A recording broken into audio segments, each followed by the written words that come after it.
What if I told you that most of your suffering isn't coming from what's happening to you, but from how your mind is interpreting what's happening to you?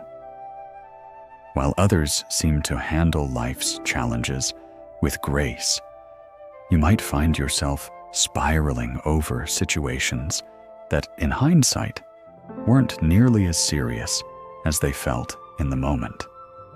You've probably noticed that your mind has this ability to turn small problems into major crises, simple situations into complex dramas. But here's the part most people never question.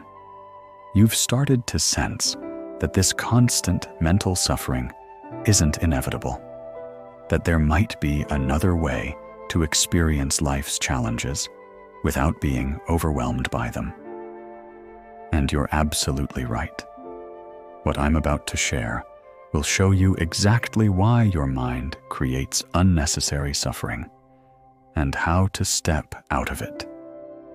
Here's something most people never realize. Life will always present you with obstacles.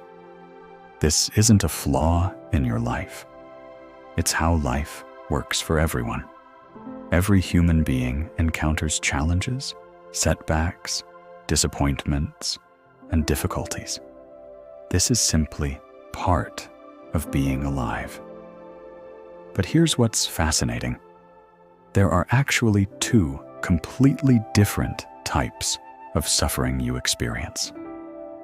The first type is what I call necessary challenges, the actual situations life presents. Someone gets sick, relationships end, jobs are lost, people age. These things happen to everyone. The second type is what your mind adds to these situations. This is the mental story, the drama, the endless analysis of what went wrong, who's to blame, why this always happens to you, and what terrible thing might happen next. This mental suffering often becomes far more painful than the actual situation itself. Think about the last time you were really stressed. How much of that stress was about what was actually happening in that moment? And how much was about your thoughts about what was happening? Most of the time, you'll find that your mind created an elaborate story around a relatively simple situation. When you start to see this distinction clearly, everything changes. If you're still here, you already sense that there's a difference between what happens to you and how you respond to what happens to you. The fact that you're exploring this shows you're ready to discover something most people spend their entire lives unaware of, that you have far more control over your experience than you think. If this is resonating with you, please subscribe. Here's what I've discovered about how your mind creates suffering.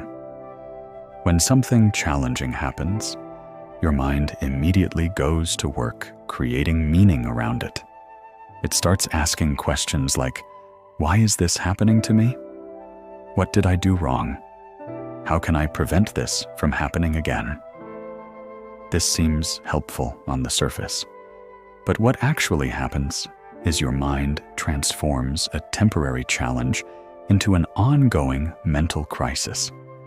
It pulls you away from what's actually here and drops you into a story about what this situation means for your life, your future, your worth as a person.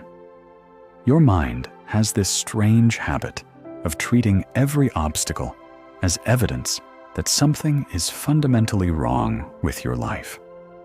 It personalizes situations that often have nothing to do with you. It creates elaborate theories about why things happen and what you should have done differently. But here's what's really happening. Your mind is so identified with its own thinking that it cannot tell the difference between a practical problem that needs solving and a story about a problem. So it treats both with the same level of urgency and emotional intensity. When you're completely identified with your thinking mind, every thought feels absolutely real and important. You don't realize you're living in a mental interpretation of reality, rather than reality itself. Think about a situation that's been bothering you lately. Now ask yourself, what is the actual, practical problem that needs to be solved here? Strip away all the mental commentary, the blame, the analysis, the predictions about the future, and just look at what actually needs your attention.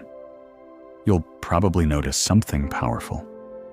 The practical problem is much smaller, much more manageable than the mental story you've been carrying around about it. The story is where most of the suffering lives, not in the situation itself. Most people spend their entire lives completely unconscious of this process. They believe they are their thoughts. So when their mind creates suffering, they experience it as inevitable and real. They never question whether the mental story is actually true or even remotely helpful. This is what keeps people trapped in unnecessary suffering for years. They're not dealing with their actual circumstances. They're dealing with their mind's interpretation of their circumstances, which is usually far more dramatic and far more hopeless than reality itself. But here's the beautiful truth. The moment you become conscious of this process, you have a choice. You can continue believing every story your mind tells you, or you can step back and see thoughts as nothing more than mental events that come and go. When you're no longer completely identified with your thinking, something remarkable happens.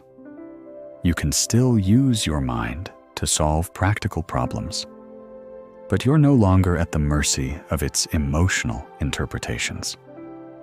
You stop taking every mental story so seriously. The challenges of life don't disappear, but your relationship to them transforms completely. Instead of being overwhelmed by mental drama, you respond to situations from clarity, from presence, from grounded intelligence. You deal with what actually needs dealing with, instead of fighting imaginary battles created by your mind. So, how do you step out of mind-created suffering? It starts with learning to distinguish between what's actually happening and what your mind is making it mean. Here's the practice that changes everything. When you notice yourself suffering, ask this simple question. What is the actual practical problem here? Strip away the emotional story. Strip away the blame, the predictions, the drama. Just look at what truly needs to be handled. Most of the time, you'll find that the practical problem is far smaller than the mental storm surrounding it. Maybe there's a conversation you need to have, a decision you need to make, an action you need to take. But the story about how terrible this is, what it means for your life, or what might happen next, that's all extra. That's the suffering your mind is creating. Here's another powerful practice. Accept each moment as if you had chosen it. This doesn't mean you have to like what's happening, but you stop wasting energy fighting what's already here. This single shift dissolves enormous amounts of unnecessary suffering. When you stop arguing with reality, your energy becomes available for actually dealing with the situation, instead of being drained by mental resistance. Begin practicing seeing obstacles as information rather than problems. Every challenge is showing you what needs attention, what needs to shift, what needs to heal, or what you're ready to learn. Over the next few days, you'll start catching your mind in the act of creating suffering. You'll notice when you're fighting against what's already happening, instead of dealing with what actually needs your attention. You'll begin to see the difference between necessary action and unnecessary mental drama. Each time you step out of mind-created suffering and into present reality, you're breaking a pattern that most people never escape. This isn't about avoiding life's challenges. It's about meeting them with clarity instead of mental chaos. If this understanding of how suffering is created resonates with you, you're exactly who this channel is for. People who are ready to stop being victims of their own mental stories and start living from a place of conscious awareness. If this helped shift something for you, subscribe to join others on this journey of awakening beyond unnecessary suffering. And share in the comments what you discovered when you looked at the actual practical problem versus the mental story.